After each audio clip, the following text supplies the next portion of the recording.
Hello, and welcome back to London Cycle Routes. Today, I'll be showing you how to cycle from Camden Town in North London to Westminster in central London. This ride takes about half an hour, and you can do the whole thing on quiet streets and protected cycle lanes. Camden Town to Westminster was actually the first ever route I did for London Cycle Routes, exactly a year ago today, so as a special 1 year anniversary treat, I thought I'd revisit it with a better quality camera and also look at some of the improvements that have occurred along the route in the last year or so. There have been a few, and I'll point them out as we go. But before we get going, I just wanted to say a big thank you to everybody who's watched videos, subscribed to the channel, and left nice comments underneath in the last year. It's made a big difference, and it's encouraged me to keep going, so thanks very much. With that out of the way, it's just left for me to note that this route is a little bit faster than public transport, and I should know because I used to do this commute myself. Okay, let's get going. So we're starting on Chalk Farm Road, just outside the Stables Market, and I want to head right down Harmood Street. Chalk Farm Road has some really good new protected cycle lanes on it, which I plan to use in another video. But for now we're exploring another part of Camden Council's cycling infrastructure, and that's this mini low traffic neighbourhood in West Kentish Town. You might have just seen we passed through a filter there with bollards and also some planters and enforcement cameras that stop the through traffic in this area of town, and it keeps it really nice and quiet, and there's not really any traffic to run into here. As you exit here, you cross this road here, and you head into the Clarence Way Estate, which is an estate with some really quite nice sort of 1920s, 1930s Art Deco-y looking buildings. Normally you can cycle right up to here, but unfortunately there was a bit of sort of construction loading going on here, so I actually dismounted just to go around that truck. And you should probably dismount on this path as well with the mini speed bumps. I used to live near here, and I always thought it would make sense to replace the mini golf in that estate, which I've never seen anybody use in about ever, with a playground, some grass, and maybe a nice cycle path going through it if we're lucky. And that would create a really nice cut through here onto Farrier Street, which is a good way to connect to Royal College Street. Royal College Street, which we've just come to here, has really good protected cycle tracks running down it pretty much its whole length. It connects Kentish Town to King's Cross. And you can see here it starts off relatively light segregation, but then it quickly turns into this sort of stepped cycle track here, and it sort of alternates between the two a little bit. Watch out for the rubbish that always seems to be here, by the way. That business always, their rubbish always seems to get kicked into the cycle track. And you wait at the traffic lights here, and you can just go straight on, crossing Camden Road. But generally, this is a really good track, and it's one of the earliest examples of like really high quality cycle infrastructure in London. One thing that I would watch out for though is this turning, where cars always seem to poke their nose out to join the queue, and it can be quite dangerous if they're not looking. So make sure you're careful as you go down there. The same thing can also happen just here where that van is coming out as well. There's also another hazard here which I've never actually seen before. You can see that this SUV here has decided to park sort of half in the cycle lane, half in that entrance to the construction site, which was actually blocking the line of sight for that other SUV that was coming out of that industrial unit there, which could have been quite dangerous, but fortunately the guy was looking where he was going, which is good to see. I really like the protection segregation arrangement here. You can see on the right there's floating parking, so the cycle track goes behind the parked cars, and there's also a little bit of a buffer zone for the doors, and that really adds a bit of extra protection without losing any parking for people. So it's dead cheap to implement, and also politically a lot easier to do it, which means you could really run that down a lot of roads. Now we're back on a really nice stepped cycle track here on Pancras Road, which is really, really pleasant. And if you've never been to that church on the left, I really recommend a visit to the church grounds. Maybe if you're waiting at St Pancras Station or something like that, go and have your lunch in the grounds. There's a lot of history there, including a really nice, interesting tree put down by the writer Thomas Hardy, who was apparently supervising the construction of the railway and arranged the gravestones around the tree in a very funny, strange way. It's quite difficult to explain what it is, but it's probably easier if you just go and have a look. I promise you won't be disappointed. That new building looming on the right there is the Francis Crick Institute. It's the single largest biomedical laboratory in Europe, and alongside it runs a road called Dangoor Walk. And that road is named after a gentleman called Sir Naim Dangoor, who was the single largest donor to contribute funds to establish the institute. I think that's quite an interesting fact. I'm always interested in how a street got its name.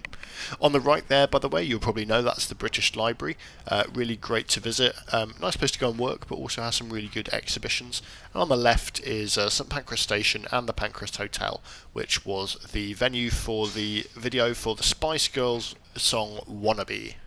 Now we've just used that really quite good crossing of Euston Road there onto Judd Street, and I wish there were more crossings like that. It works really well, and Judd Street is quite quiet. It doesn't tend to have very much traffic on it at all. That van is sort of scooting around, but I think it has some business on the street.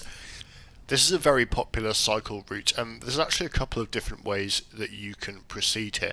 Normally I tend to go straight on and turn right later on, but what I'm doing today is actually turning right here down Leigh Street. And the reason I'm doing that is because on an earlier video somebody pointed out that the right turn, if you keep going onto Tavistock Place, that right turn is actually banned. You're not allowed to do it, even as a bicycle. A lot of people do it, but actually if you go down Leigh Street and then turn onto Marchmont Street, then you get this segregated crossing. And yes, there is a banned right turn. It says no right turn, but it also says it accepts cycles here. And it's a much easier turn to make, so you might as well do that and sort of cut that corner off.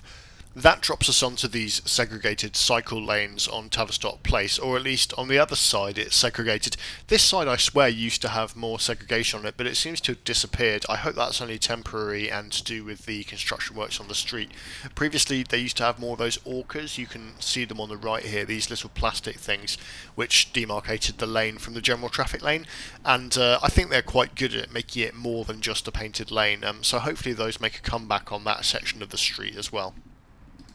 One funny thing about this stretch of road is that the name of the road changes every sort of 20 metres or something. So we just went through Gordon Square, now we're going through Byng Place, and then it very quickly turns into Torrington Place. It was Tavistock Place just back before Gordon Square as well, and before that it was Regent Square if we'd been continuing on the road.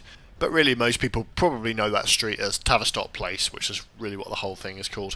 Now we want to turn left here onto Gower Street, and this has some decent looking cycle lanes on it. They are nice, they're what we call stepped cycle tracks, so they have this kind of like protective step down. They do turn into painted lanes at various points, but generally the segregation is just about enough that the cars tend to stay out of it, and you can see here we're really whizzing down this street, no problem. These lanes were actually put in instead of having lanes on Tottenham Court Road, which was a request by the London Cycling Campaign when Camden Council was redoing the West End area, but instead we got them down here and it works well. It's not a wide street at all, so it really shows you where you can fit these lanes if you try.